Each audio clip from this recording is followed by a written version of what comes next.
Is America doomed? Proverbs 1:32-33 says, quote, "The complacency of fools will destroy them, but whoever listens will live in safety and be at ease."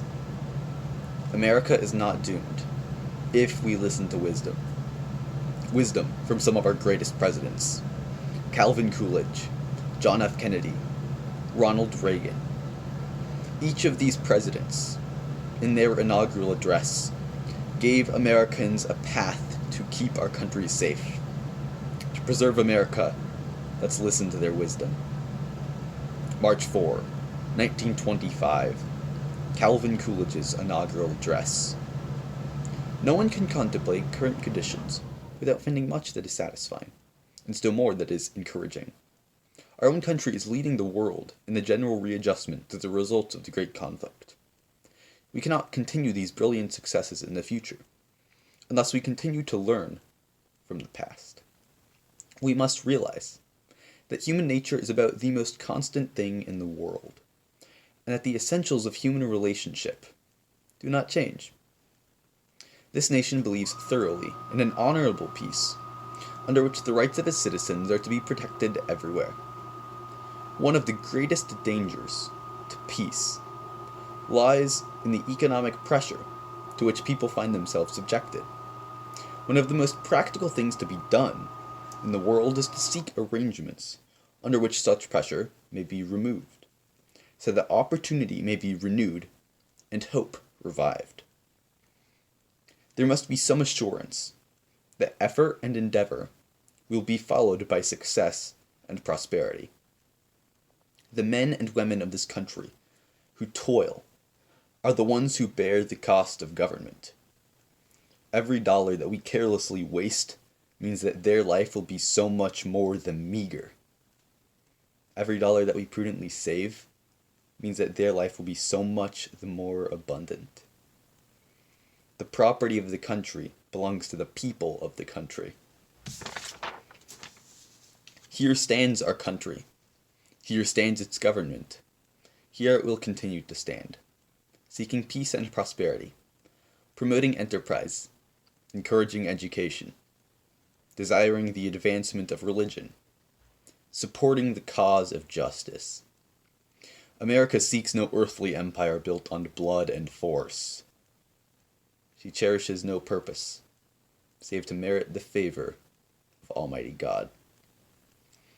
After that address, Calvin Coolidge took action.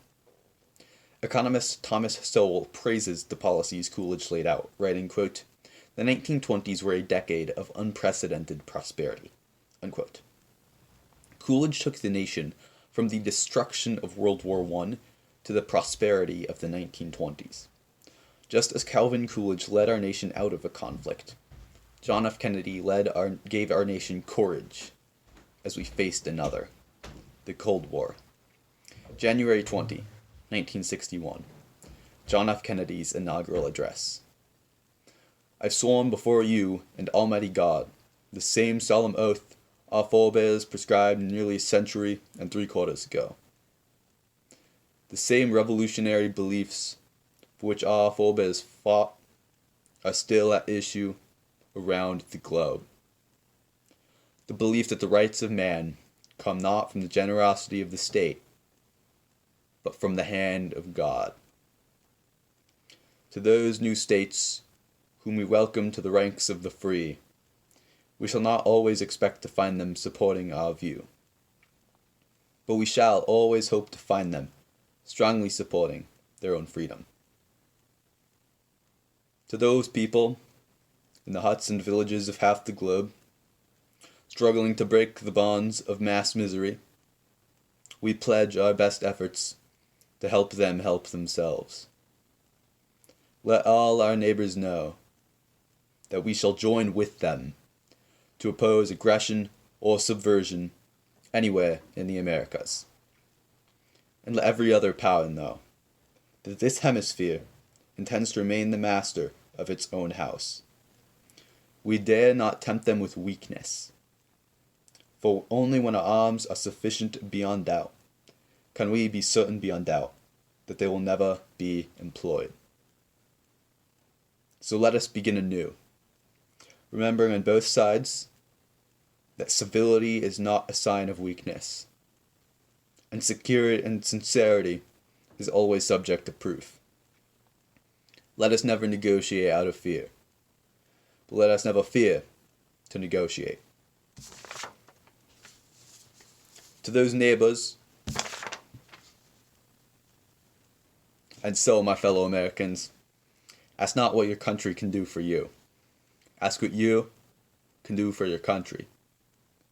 With a good conscience, our only sure reward, with history, the final judge of our deeds, let us go forth to lead the land we love, asking His blessing and His help, but knowing that here on earth, God's work must truly be our own.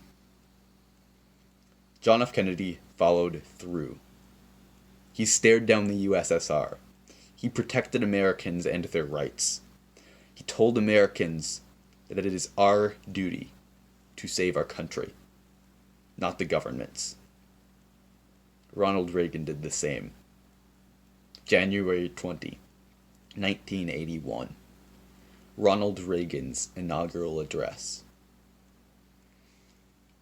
The business of our nation goes forward.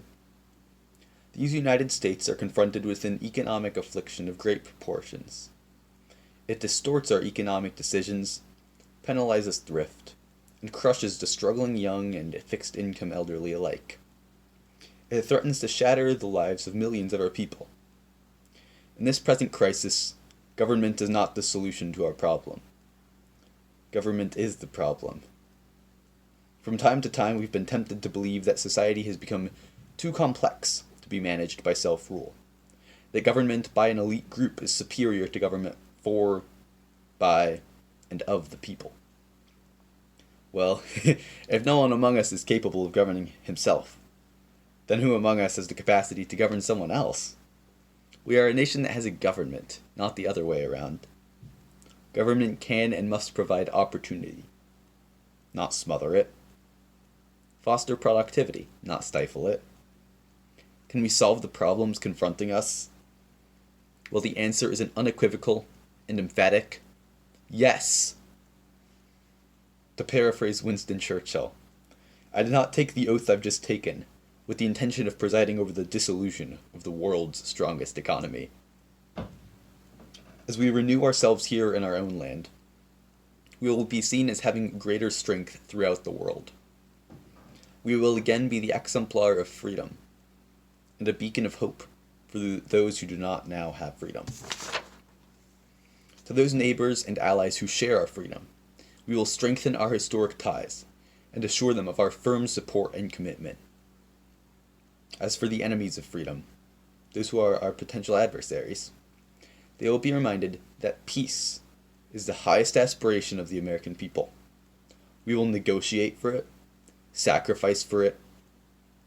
We will not surrender for it, now or ever. When action is required to preserve our national security, we will act. The crisis we are facing today does require, however, our best effort and our willingness to believe in ourselves and to believe in our capacity to perform great deeds. And after all, why shouldn't we believe that? We are Americans. God bless you, and thank you.